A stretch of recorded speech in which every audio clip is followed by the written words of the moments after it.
Example 1.6ல் 7 சம்மு. இப்போது என்ன சொல்கிறாங்கன்னா 2018 எக்ஸோட விலை அது என்னன்னு சொல்ல ஏதோ ஒரு பொருள் எக்ஸோட விலை 50 ரூபா அப்படின்னும் ஒய்யோட விலை 90 ரூபா அப்படின்னு சொல்கிறாங்க. எக்ஸோட விலை வருஷம் 10 ரூபா இன்க்ரீஸ் ஆகுது, ஒய்யோட விலை 15 ரூபா டிக்ரீஸ் ஆகுது. சரிங்களா, நல்லா புரிஞ்சுங்க. எக்ஸோட விலை 10 ரூபா இன்க்ரீஸ் ஆகுது வருஷம், ஒய்யோட விலை 15 ரூபா டிக்ரீஸ் ஆகுது வருஷம். 2018 எக்ஸோட விலை 50 ரூபா அப்படின்னா ஒய்யோட விலை 90 ரூபான்னு இருக்குது.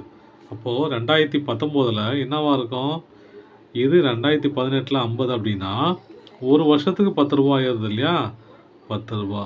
அப்போது எக்ஸ் ஈக்குவல் டு 60 இன்னைக்கு 2019. அப்போ ஒய் என்னது 90 மைனஸ் 15 இல்லையா, அப்போ ஒய் ஈக்குவல் டு 75 ஆச்சுங்களா. அப்புறம் எக்ஸோட விலை 2020 என்னவா இருக்கும்? 2020 60 + 10 அடுத்த வருஷம் 10 ரூபாய் ஏறும் இல்லையா, 2020 70 ரூபா. அப்போ ஒய்யோட விலை என்னவா இருக்கும்? Y equal to 75.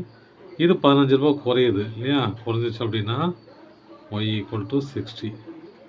பாருங்கள், எக்ஸு தான் அதிகமாக இருக்குது, ஒய்யே கம்மியாக இருக்குது. தேங்க்யூ.